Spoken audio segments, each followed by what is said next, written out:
en radio.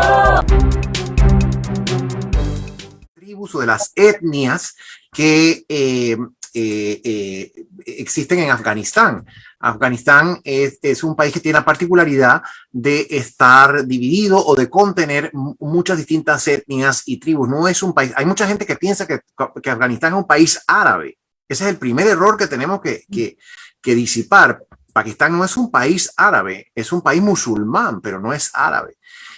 No tiene nada que ver con la cultura árabe o la etnia árabe, porque el grupo árabe está en la península arábiga, ¿cierto? Y en el Medio Oriente. Entonces, Afganistán es distinto de Arabia y de los países que forman esa parte del mundo, y además es un país que tiene numerosas etnias, numerosos grupos étnicos, y uno de ellos es el grupo Pashto o Pashtun en inglés, y en ese idioma la palabra talibán significa alumno o estudiante. Los talibanes toman ese nombre para autodenominarse o autodesignarse en vista de su orientación fundamentalista, su orientación o su inclinación por una interpretación digamos muy purista, y más que purista, muy fundamentalista y radical del Islam o del Corán, que lo lleva a actuaciones y a prácticas extremistas de supresión de derechos humanos y del establecimiento de un totalitarismo como lo hicieron anteriormente. Entonces, es un grupo que abarca varios sectores dentro de Afganistán. O sea, un grupo que abarca diversas etnias dentro de Afganistán. No es un grupo étnico per se, aunque tiene su origen entre este sector de los pastunes en Afganistán, pero sí es un grupo ideológico o un grupo político que aboga por el establecimiento de un régimen fundamentalista, extremista, de un totalitarismo basado en una interpretación sui generis y muy purista del Islam, que, como dije, llevó a excesos anteriormente cuando estuvieron en el poder entre 1996 y 2001, y que han vuelto al poder ahora de una forma dramática, de una forma no solamente súbita, sino quizás inesperada para algunos fuera de Afganistán, y la expectativa es que volverán a establecer un régimen de este tipo, para desgracia, añadiría yo, de la población afgana, y para preocupación del resto del mundo también. Perdón, Lucho. ¿Usted o va usted? No, es que lo que yo quería era como agregar un poquito más al contexto que está planteando el doctor Guevara Mann, y comentar pues que los talibanes, ellos surgen a finales de los años 90 en el norte de Pakistán, después de la retirada de las tropas de la Unión Soviética. Más adelante, cuando hablemos un poquito de toda la cronología de los hechos, el doctor Guevara Mann nos va a explicar por qué surge y cuál es el rol que juega los Estados Unidos en toda esta historia, y o sea, después de 20 años anuncian su retirada, y entonces, bueno, viene lo que acaba de pasar, que es la toma por parte de los talibanes de Kabul, la capital de Afganistán, y bueno, se han hecho del poder. Y todo lo que eso ahora conlleva desde el punto de vista geopolítico. Lucho, tu pregunta. Sí. Bueno, iba un poco ligada con eso porque pues la historia reciente es el episodio estadounidense, el episodio de la OTAN. Pero me llama la atención por qué Afganistán ha sido el deseo de grandes potencias por anexarse ese territorio. Llámese los ingleses en su momento, los rusos. Pues entiendo que ellos tenían una importancia geográfica de conexión, la ruta de la seda andaba por allí.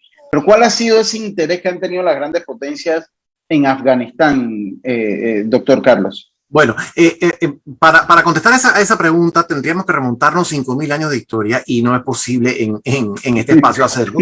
Es interesantísimo, hay un libro muy recomendable del profesor Frank Copan, que se llama Silk Roads o las rutas de la seda, y hay una nueva edición o más recientemente que se llama The New Silk Roads, en que este extraordinario catedrático de la Universidad de Oxford recupera la vitalidad y la centralidad de esta región para la historia de la humanidad. Pero para acotar un poquito, porque el tiempo es nuestro enemigo implacable, sobre todo cuando tenemos un programa de radio, así que hay que acotar, hay que ser bastante más precisos, Lucho, y enfoquémonos en la Edad Moderna, y en la Edad Moderna, cuando hablo de esto, digamos, en los últimos 200 años. ¿Por qué Afganistán ha sido objeto de incursiones, las cuales por lo general, o siempre las tres potencias que han incursionado allí, han intentado incursionar y han intentado someter a Afganistán, han salido siempre trasquiladas? ¿Por qué? Bueno, pues precisamente por su situación geográfica en distintos contextos y las ventajas que esa situación geográfica posee. En primer lugar, incursionaron los británicos. Los británicos tuvieron 3 episodios, en 1839 al 42, en 1878 a 1880 y en 1919. En los 3 episodios, los británicos inicialmente registraron victorias, pero después tuvieron que evacuar. ¿Por qué tenían interés los británicos en Afganistán? Porque Afganistán colindaba con la India. Y cuando hablo de la India, es la India británica. La India sometida al dominio británico, la India que era parte del imperio británico, la joya de la corona inglesa, como fue conocida durante los 200 años o más que duró esa dominación. Y esa India abarcaba más de lo que abarca hoy. Esa India abarcaba las actuales repúblicas de Pakistán, India, Cachemira al norte, que es una zona en disputa, y al este la República de Bangladesh. En algún momento también abarcó Birmania, aunque los británicos después separaron a Birmania de la India. Entonces, Afganistán colindaba con la India y los rusos tenían algún interés. Rusia también, el gran imperio, enorme imperio, todavía es un enorme imperio, ¿no? Pero en ese momento el enorme imperio sometido a los zares también incursionaba, tenía intereses en Afganistán. Entonces los británicos se preocupaban porque otra potencia, una potencia rival, no dominara Afganistán. Ellos querían dominar Afganistán y en algún momento lograron que Afganistán colocara su política exterior bajo orientación británica, pero los afganos eventualmente se liberaron de eso. Esa fue la historia durante 80 años, entre 1839 y 1919. Intentos británicos por sojuzgar, yo me imagino que ellos hubiesen querido someter a Afganistán a una dominación británica, pero no lo consiguieron. Fue el primer gran capítulo histórico de la intervención extranjera o de los intentos de intervención extranjera en Afganistán en la época moderna. Obviamente no hablo del pasado remoto y no hablo de la antigüedad porque pues sería muy abarcador y muy largo hablar de eso. El segundo gran episodio fue... Doctor, lo voy a interrumpir porque tenemos que ir al cambio. Claro. Cuando vamos a retomar hasta que, para poder entender qué es lo que está pasando ahora mismo, es importante conocer la historia para poder entender el presente. Claro que sí. Así que cuando regresemos del cambio vamos a seguir, no se vayan. Por supuesto, claro que sí, encantado. Oye, no me di cuenta que había pasado tan rápido pasó el... Hombre, que aquí el tiempo pasa volando. Implacable, oye, uno no se da cuenta. La conversación fluye de una manera increíble, ¿no? Sí. No, y este es un tema de mucha profundidad. De mucha profundidad y también un tema muy triste, muy lamentable. La verdad, yo preferiría hablar de otra cosa, no sé. Pero doctor, es un pueblo que ha estado prácticamente toda su historia sometido a uno o a otra potencia o presiones extranjeras o de ellos mismos. Presiones sí, pero sometido no. Ellos se han sacudido. Ellos son, y es una gente de arrestos, como se decía antes.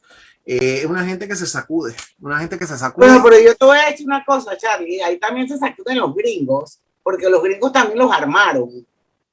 Obvio, y antes de Estados Unidos, o a la par de Estados Unidos, la Unión Soviética también, y antes de los británicos. Los británicos suministraron armas, o sea, una parte de lo que pasa es que no se puede entrar en tanto detalle, pero los británicos, como parte de su política de atraer a Afganistán a su órbita, le suministraban armas a los afganos, al rey, porque tenían un rey en ese momento. De eso podemos hablar también un poquito, ahora que regresemos del cambio. Ha tenido una historia muy interesante y también otra cosa muy característica de Afganistán es que ha habido siempre muchas divisiones. Eso tiene que ver con lo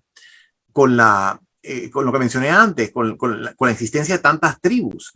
Y como un país unificado es una creación muy reciente. Ahí ha habido divisiones en algunas partes del país, formaron parte de otros imperios, fueron independientes, fueron autónomos. Bueno, es una historia bien compleja, no es una historia no es una historia tan sencilla. Y la geografía, veíamos en un video y uno investigando un poquito más, también les juega muy en contra, porque como tienen esa geografía tan accidentada, veíamos pues que muchos lugares, a pesar que están dentro del mismo país, pero ¿me escuchan o no? ¿Me escuchas? Sí. Sí. Ajá, a pesar que están dentro del mismo país, pues tienen poca relación entre ellos mismos en muchas partes. Entonces, es un lío. De hecho, pues se habla que ni siquiera los gobiernos logran tener el control del 100% del país nunca. No, para nada. Pero yo sí creo que debemos ir así como rápido viendo cuándo entra la Unión Soviética, por qué entran los Estados Unidos, que es a raíz de lo de las Torres Gemelas. Al final de la historia, nunca Al-Qaeda, ellos nunca estuvieron en Afganistán. De hecho, lo encontraron en Pakistán. Pero sí tenían refugio. Pero sí tenían, pero ahí se pasó. Ahí donde estaba radicado, de ahí huyeron. O sea, estaban entre los dos países. Y esa es una de las cosas más interesantes, porque Pakistán se supone que es una cosa que yo quisiera mencionar, ojalá que no se me escape y que lo podamos mencionar. Pakistán se supone que es aliado de Estados Unidos, inclusive hoy. ¿Y cómo así que en Pakistán los talibanes también tienen refugio? Y ahí fue donde cuando lo sacaron de Afganistán, se fueron para allá. Es correcto. Y ahí es donde ellos pudieron reorganizarse.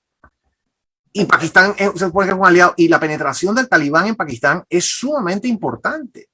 Así que es una situación bien compleja y bien extraña. Yo no entiendo la política exterior, no la termino de entender, la política exterior de Estados Unidos en este caso. De verdad que no la termino de entender. Me parece que es la chambonada más grande que he visto, con el agravante de que se han gastado miles de millones de dólares. Trillones de dólares. Como lo puse yo ayer.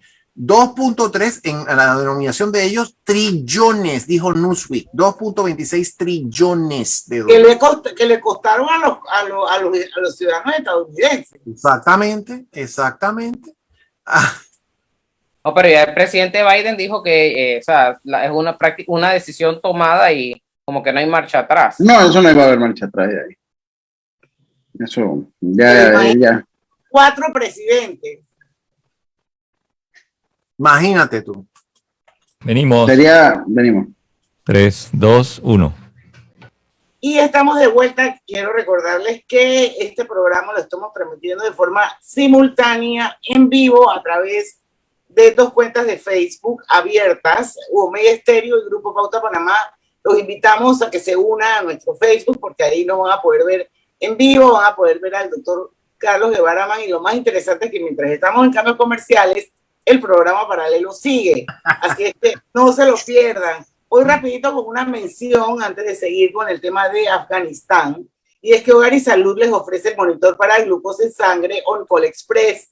Verifique fácil y rápidamente su nivel de glucosa en sangre con resultados en pocos segundos, haciéndose su prueba de glucosa en sangre con OnCall Express. Recuerde que OnCall Express lo distribuye Hogar y Salud.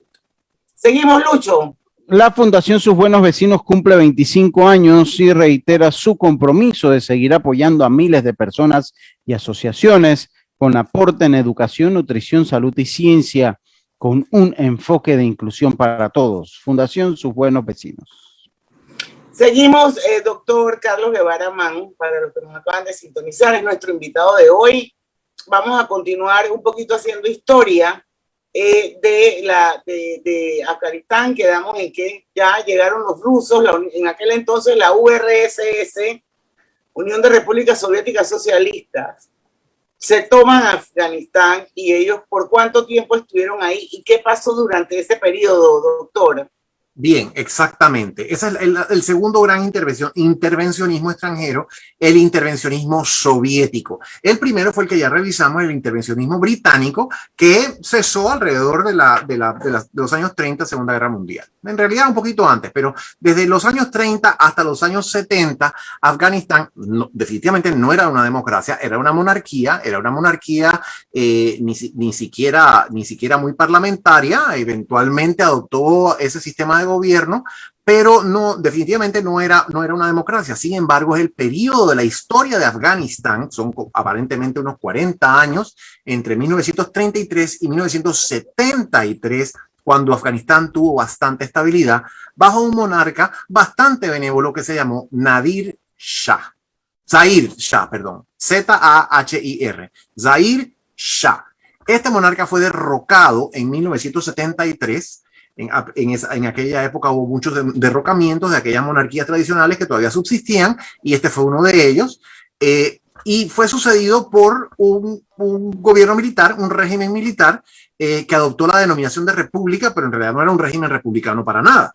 Ese régimen, a su vez, también sucumbió en 1978 a un sistema comunista, a un régimen comunista. Pero como el régimen comunista se vio asediado por insurgencias fundamentalistas islámicas e islámicas de otro tipo también, y el régimen se vio en peligro de caer, la Unión Soviética, que tenía interés en resguardar su frontera sur, recordemos que Rusia, bueno, en aquel momento, en Rusia no, en aquel momento la Unión Soviética colindaba con Afganistán. No se había partido la Unión Soviética en las distintas repúblicas. Hay varias repúblicas que ahora a partir de 1991 llenaron ese espacio al sur de la Unión Soviética, pero en aquel momento sí había una frontera. Entonces, la Unión Soviética, además de tener interés en resguardar su frontera, tenía ambiciones imperialistas como las ha tenido Rusia a lo largo de su historia. Y tomó esta medida que sorprendió mucho al mundo, de invadir a Afganistán para apoyar al régimen comunista. Pero le fue mal. Le fue muy mal porque el pueblo afgano, o sectores del pueblo afgano, se organizaron, no es que se hayan organizado mucho tampoco, pero sí se levantó una insurgencia con mayores bríos, una insurgencia de los denominados mujahedines. La palabra es un poco difícil de pronunciar. Mujahedines, apoyados, por cierto, por Estados Unidos. Y entre este grupo de mujahedines estaba el grupo talibán. Había algunos talibanes dentro de este grupo de insurgentes contra la Unión Soviética. Como dije, la Unión Soviética fue muy mal en esta invasión. Esto fue un desgaste muy grande para la Unión Soviética, una sangría para ellos también, un costo muy, muy, muy grande. Eventualmente llegamos a 1989, el derrumbe del muro de Berlín, la caída del muro de Berlín. En 1991, el derrumbe de la Unión Soviética, y los soviéticos salen de allí. El régimen comunista cae en 1992 y nuevamente se establece un gobierno que no es democrático, pero por lo menos no es comunista. Este nuevo régimen cae en 1996 ante el asedio del grupo talibán, que, como dije, había anteriormente formado parte de la insurgencia mujahedín y había adquirido mucha fuerza. Entonces, fueron apoyados por Estados Unidos en su momento, ¿no? Sí, los mujahedines estaban apoyados por Estados Unidos, y había talibanes dentro de ellos, pero no son la misma cosa, son grupos distintos, pero en general la insurgencia contra la Unión Soviética tenía apoyo de Estados Unidos. En esa ecuación y en esa política de la Guerra Fría, que como sabemos la Guerra Fría alcanzó hasta 1989, cuando se demolió el muro de Berlín. En esa política de la Guerra Fría, Estados Unidos apoyaba a lo que fuera que se le oponía a la Unión Soviética, si fuera un extremismo, un fundamentalismo, una dictadura, lo que fuera, y lo mismo la Unión Soviética. La Unión Soviética apoyaba lo que fuera que se le opusiera a Estados Unidos. Esa era la ecuación en aquel momento. Pero bueno, ya ese periodo quedó atrás y en el 96 los talibanes entraron al poder y establecieron un régimen fundamentalista extremista que suprimió todo ejercicio de los derechos humanos en Afganistán. No es que hubiera mucho antes, por supuesto, pero hasta lo poco que había antes lo suprimió. Estableció lo que yo he denominado y otros han denominado también un totalitarismo fundamentalista, o sea, un intento por controlar y regular todos los aspectos de la vida humana basados en una interpretación extremista del Corán y de la religión islámica. Que es la Sharia. Exactamente, la interpretación más extremista de la tradición islámica. Que hay muchos, Diana, hay muchos estudiosos y muchos académicos, muchos intelectuales que dicen que esa no es la interpretación, que hay otras interpretaciones. Es lo mismo que en el cristianismo. Hay sectores que son fundamentalistas, que son más extremistas, otros que son más liberales, que son más tolerantes. Lo mismo pasa en el Islam.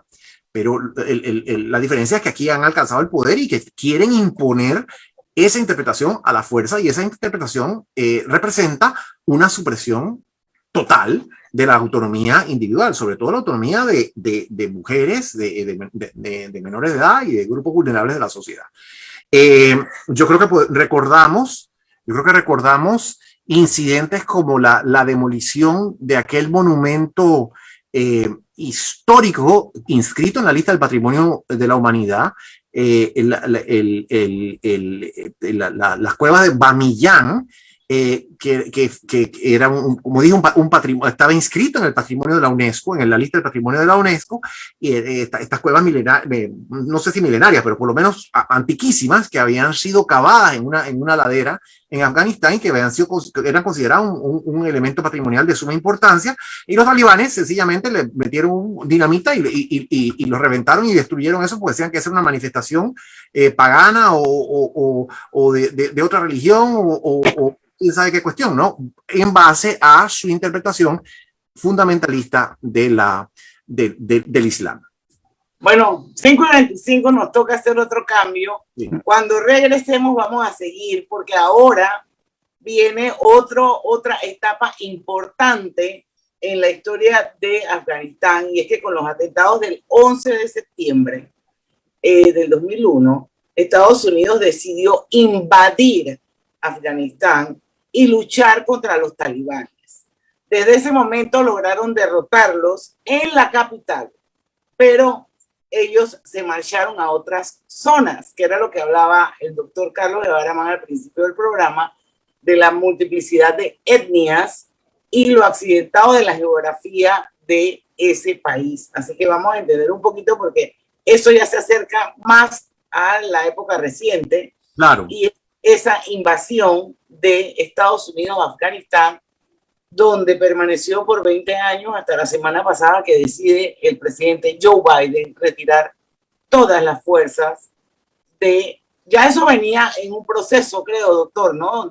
Donde desde el presidente, antes de Trump, ya eso venía paulatinamente. Trump saca el montón de gente, así como que dice, de un solo tiro, y Biden termina de sacar a los que quedaban. Y bueno, ya el resto de historia ya la conocemos, pero vamos a repasarla cuando regresemos del cambio comercial. Claro que sí. Está bien, va, porque ha ido bien como en orden el programa. Yo creo que era muy interesante conocer el lado histórico de todo esto. Y sí, a mí ahora, sí, y ahora entonces establecer, bueno, cómo comienza esta nueva historia y dónde termina y a dónde va a parar. ¿Cómo llegamos a donde estamos? ¿A dónde están? Que me llama mucho la atención es cómo Estados Unidos se embarca en esta aventura y no consulta la historia, que es lo que dice Lucho. Hay una historia tan importante y es una historia reciente. Ahora, si nos remontamos mucho más atrás, a la época de Alejandro Magno, a la época de los otros imperios de aquella parte del mundo, vemos que esa región siempre ha sido complicada, esa parte del mundo siempre ha sido complicada.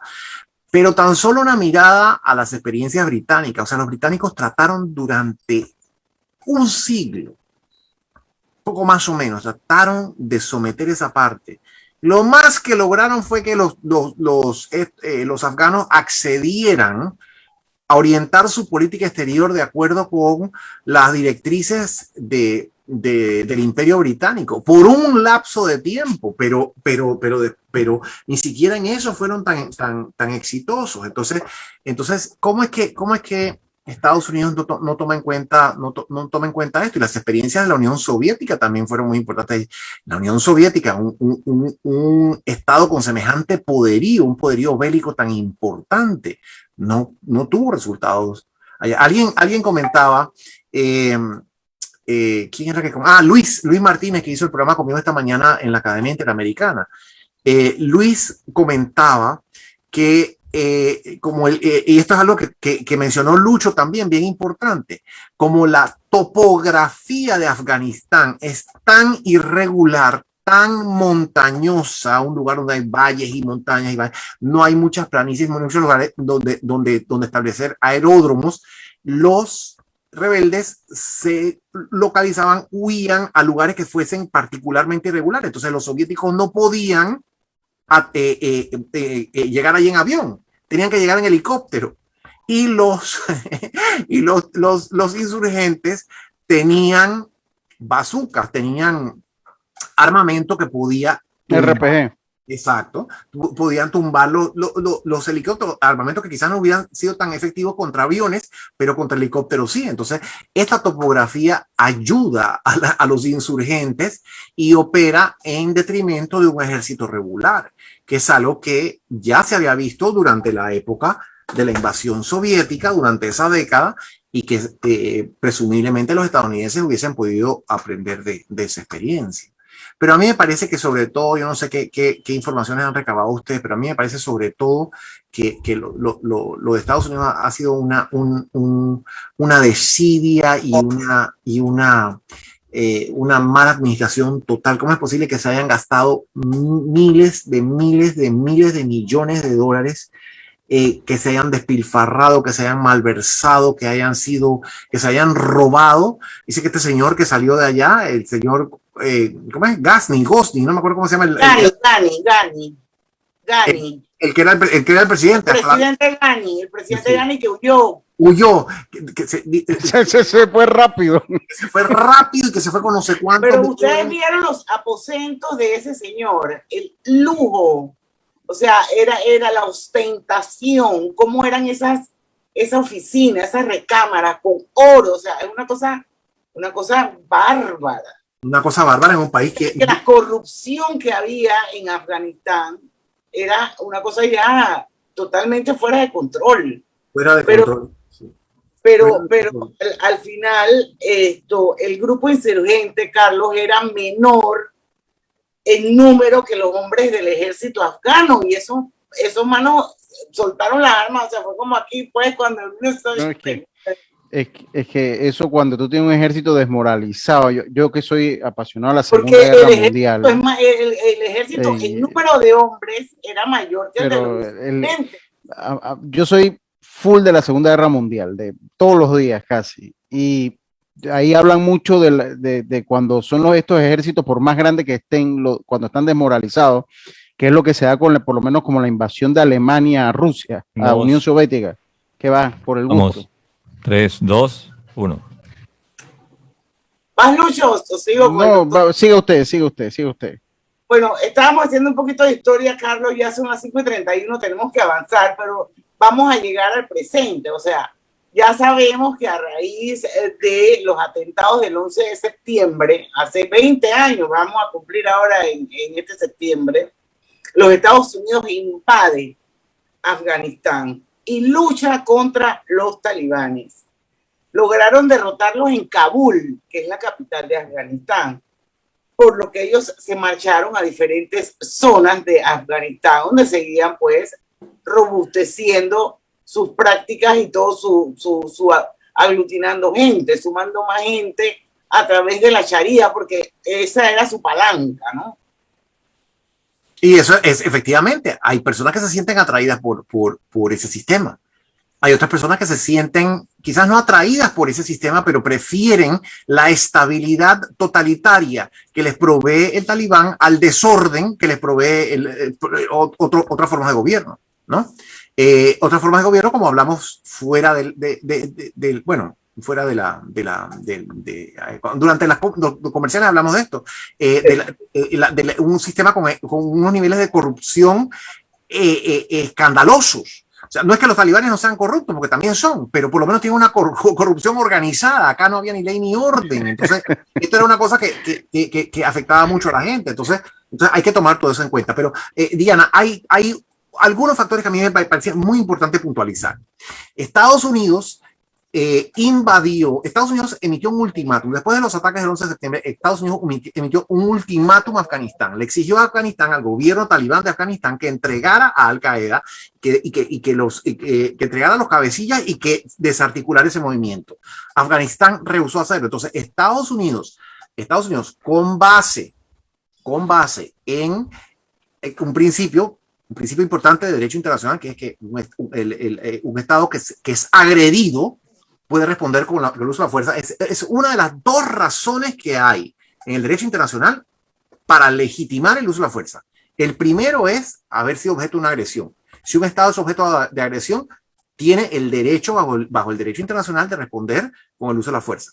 Y la otra razón es una autorización del Consejo de Seguridad de las Naciones Unidas. Y menciono los dos porque son importantes en este caso. Entonces, Estados Unidos, en uso de su derecho a la defensa, su legítimo derecho a la defensa, y en alianza con los británicos y con un grupo insurgente contra los talibanes que se llama la Alianza del Norte, que todavía existe, sí, un grupo insurgente afgano que se llama la Alianza del Norte, atacó al gobierno talibán, rápidamente lo desarticuló.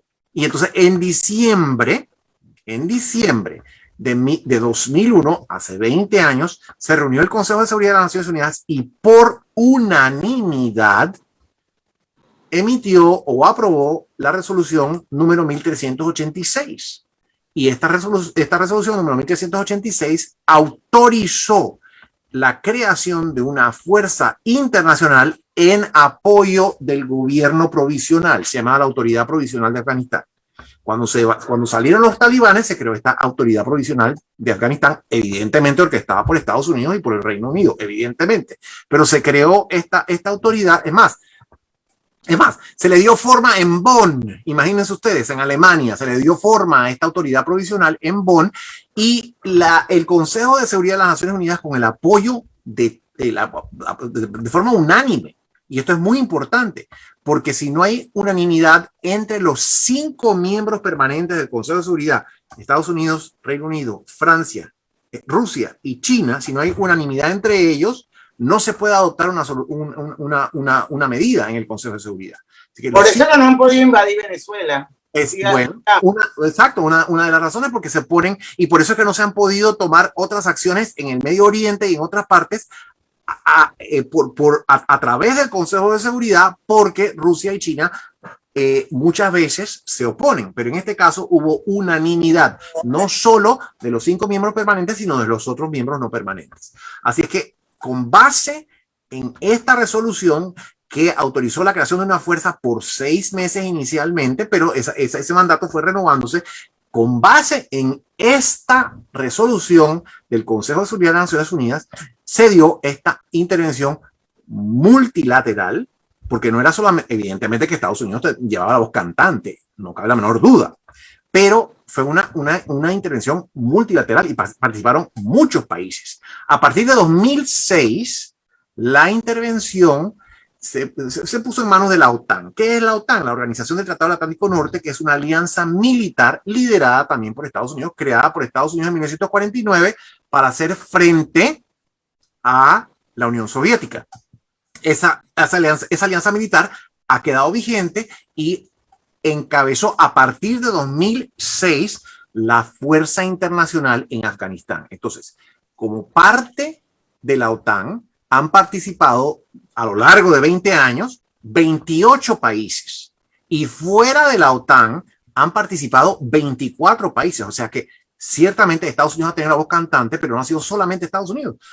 Otros países también han participado y yo creo que esto es importante tomarlo en cuenta. Como Ahora, España. sí, Ahora, por ejemplo, España. Después de todo este panorama que usted nos ha brindado histórico, este contexto, ¿qué está pasando hoy? Bueno, yo creo que todo ¿Es el el mundo resultado sabe de qué? yo creo que todo el mundo sabe lo que está pasando hoy. Los talibanes se cogieron el gobierno, eso es lo que está pasando. Y eso me parece a mí que es un asunto sumamente grave en muchos sentidos. Primero que todo, después de miles de una intervención que ha durado 20 años, en primer lugar.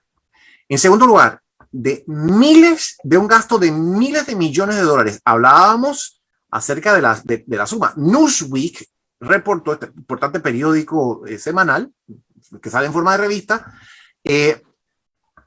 estimó, con base en un estudio académico, yo lo cité en mi columna del miércoles, estimó el gasto en 2.26 trillones.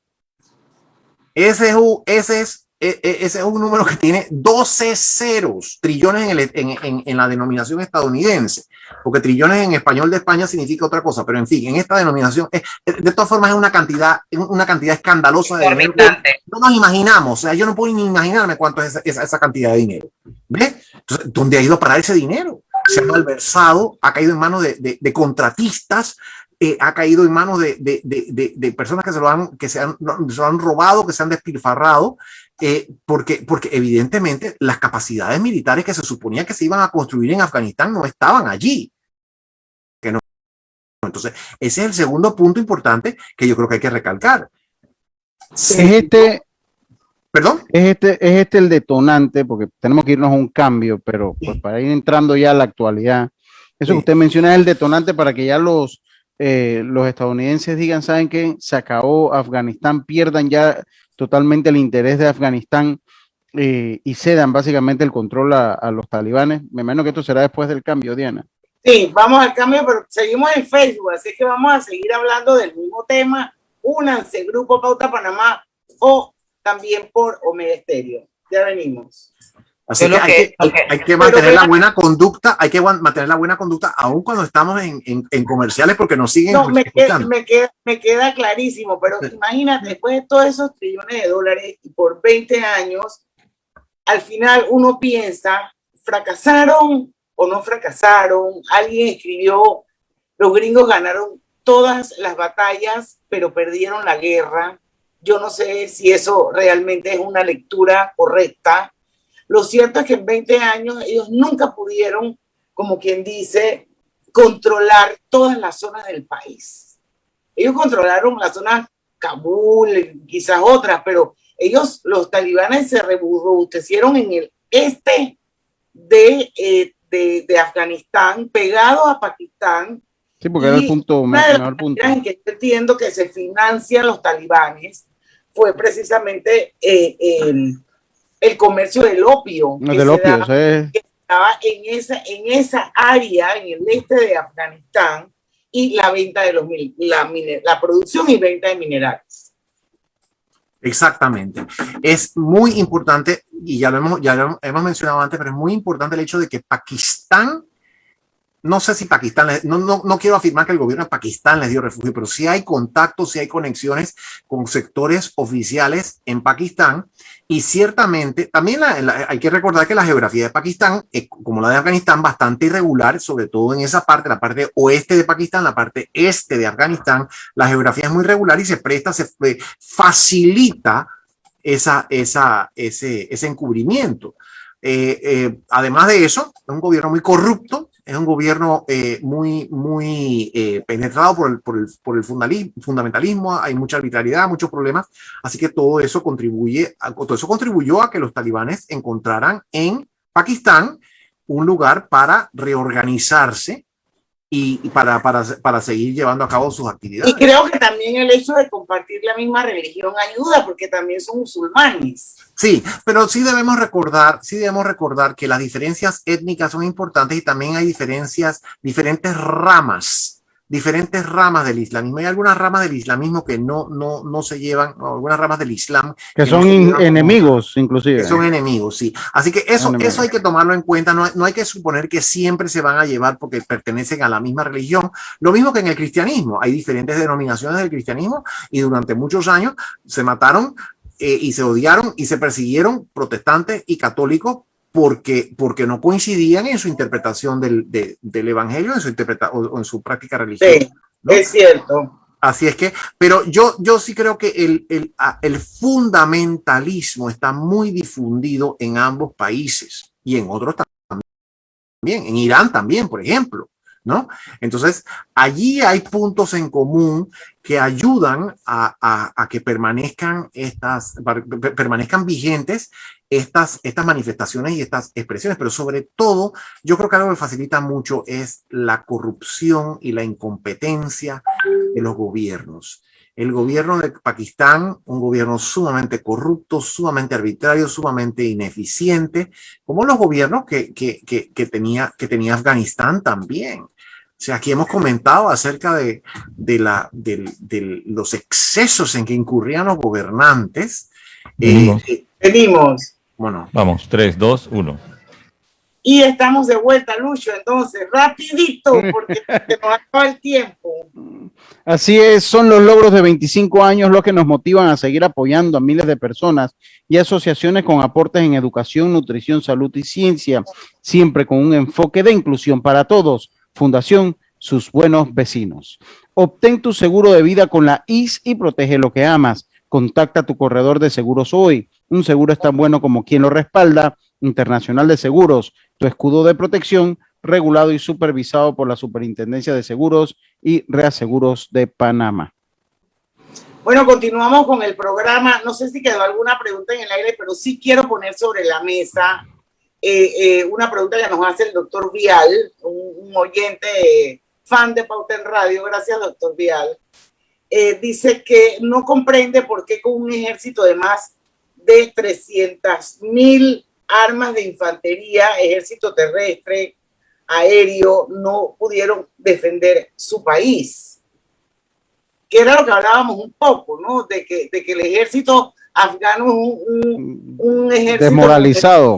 Ana, y yo le añado a eso que en una intervención cara se trató de instaurar por parte de Estados Unidos la democracia y fue el ejército lo primero que se fue y el presidente.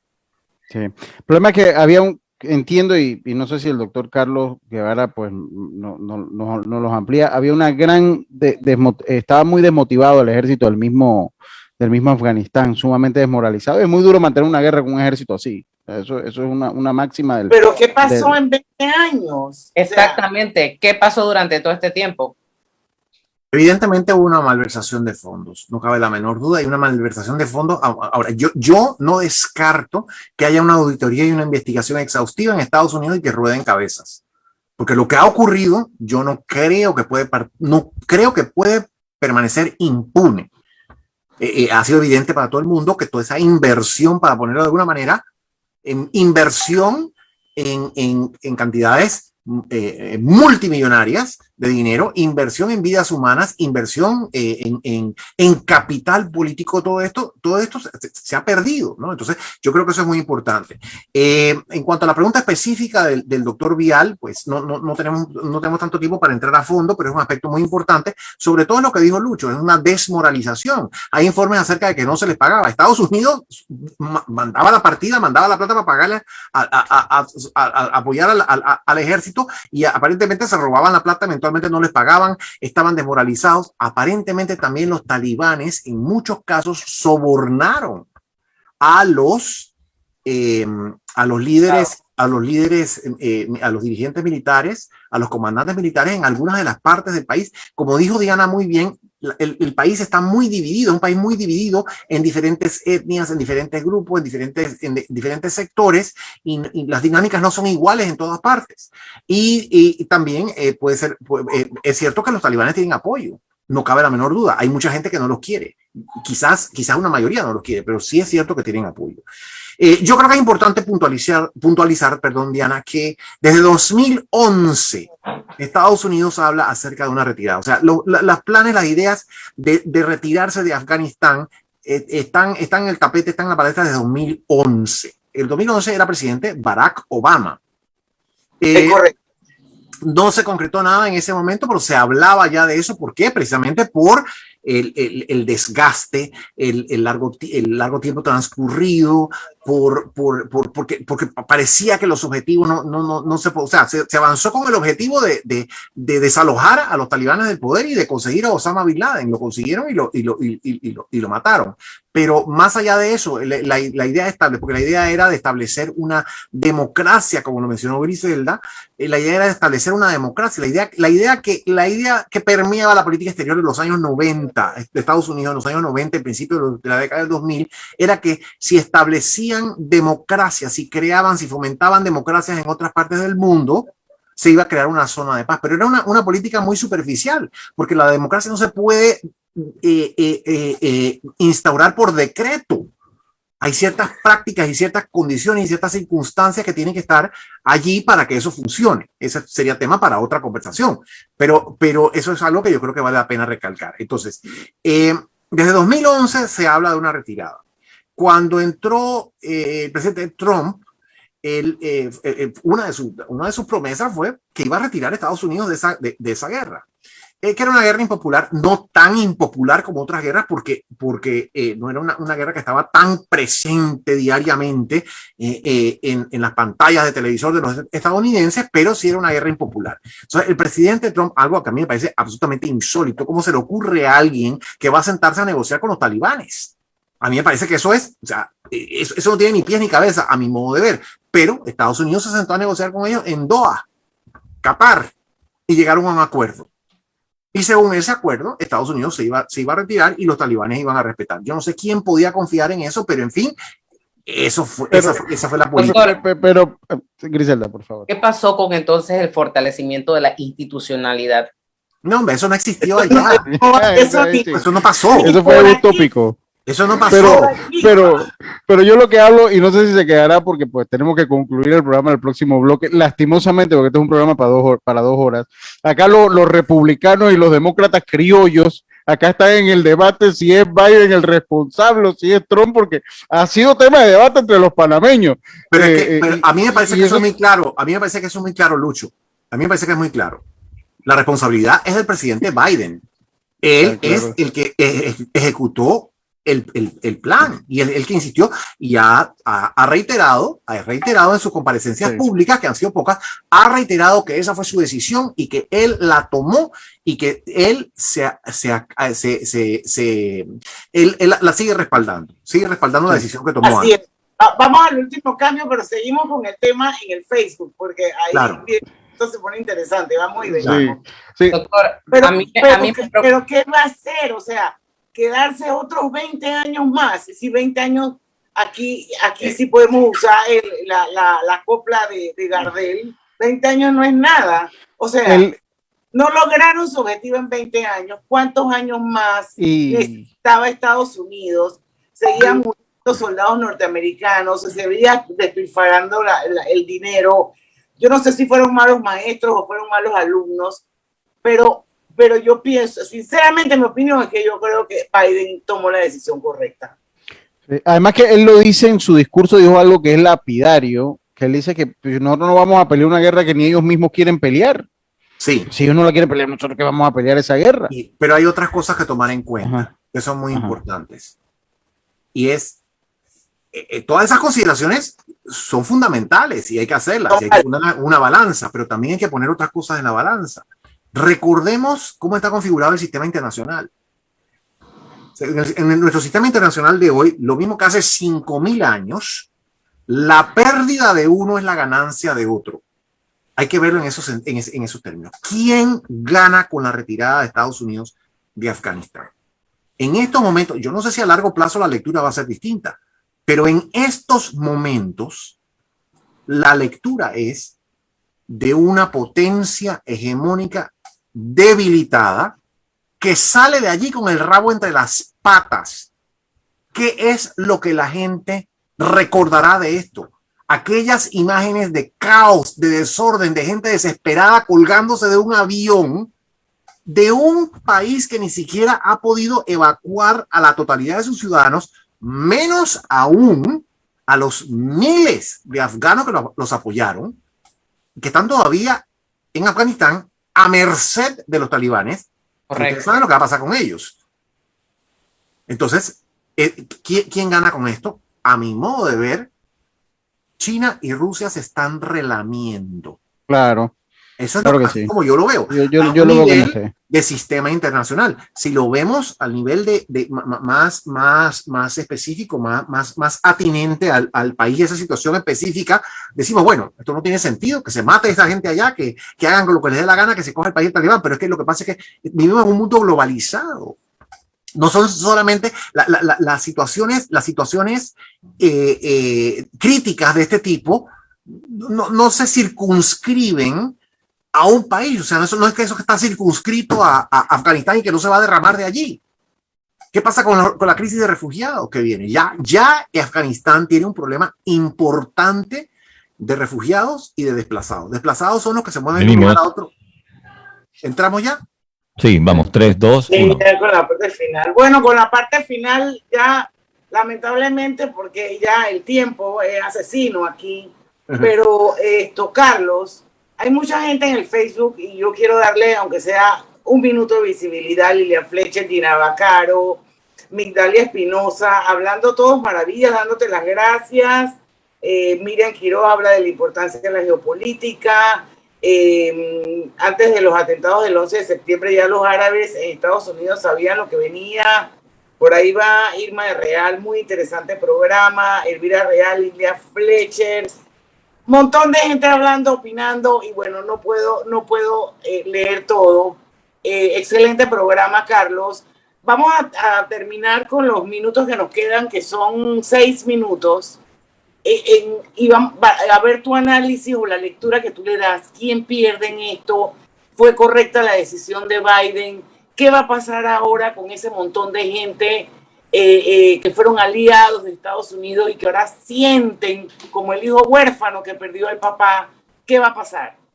Yo creo que la pérdida, por lo menos en este momento la lectura que se puede hacer es una de pérdida para Estados Unidos, la pérdida de credibilidad, la pérdida de reputación, la pérdida de prestigio de Estados Unidos, creo yo que ha sido enorme. Y eso es lo que hablábamos durante el receso, que quizás los oyentes de Omega no escucharon, pero los de Facebook sí. Vivimos en un sistema internacional que ha sido así desde que comenzó el sistema internacional hace 5.000 años. La pérdida de una potencia es la ganancia de otra. Y si Estados Unidos pierde, gana su competidor.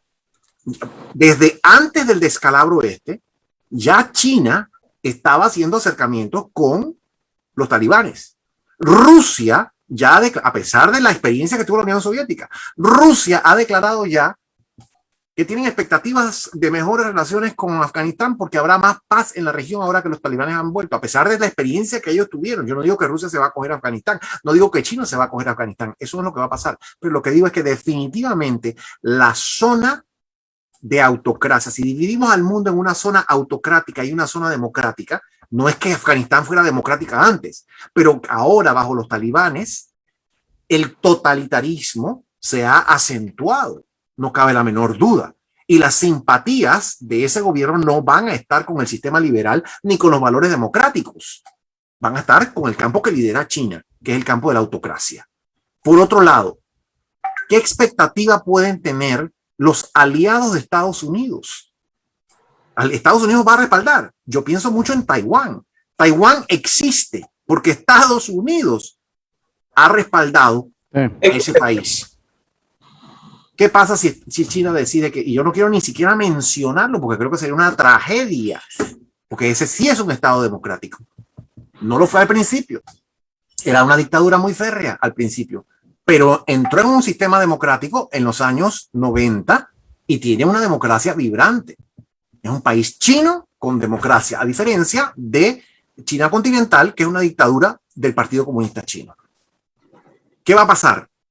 si China decide en algún momento que va a apropiarse de Taiwán. Estados Unidos va a ir a defenderlos. Si Estados Unidos no ha sido capaz siquiera de proteger, que era lo que decíamos durante el receso, no ha sido siquiera capaz de sacar a sus ciudadanos, todavía quedan miles, lo dijo el secretario de Defensa. De 5 a 10,000 dieron, poniéndolo así. Estadounidenses. Estadounidenses, así es. Además de todos los afganos, que fueron miles, cientos de miles, que apoyaron a los estadounidenses. ¿Y cuál va a ser la suerte de eso? Esa es una cuestión muy válida. Sí, o sea, y una falla logística enorme.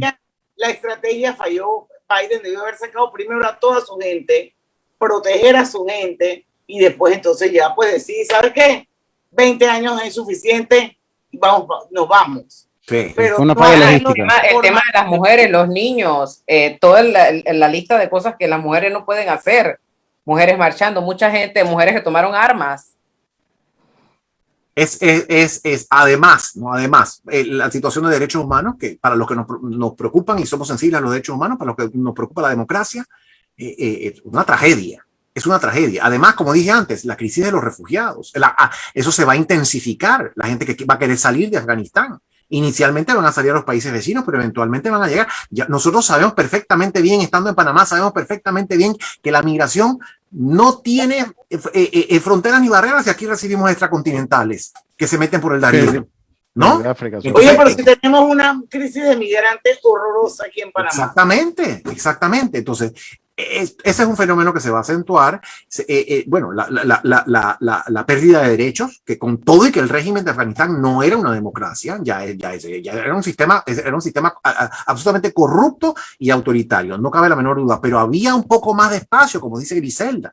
Las mujeres habían alcanzado alguna apertura, alguna participación, algunos niveles, el derecho a la educación. El régimen talibán es uno que niega el derecho a la educación de las mujeres y de sectores de la población, ¿no? Entonces, a eso volvemos. En algún momento de alguna intervención que tuve yo, hubo una persona que dijo, no es la caída de Afganistán, es la liberación, no es la caída de Kabul, es la liberación. Yo no sé en qué mente puede caber que esto es una liberación. Esto es una tragedia. Lo que ha ocurrido es una tragedia. Y Estados Unidos no se preparó.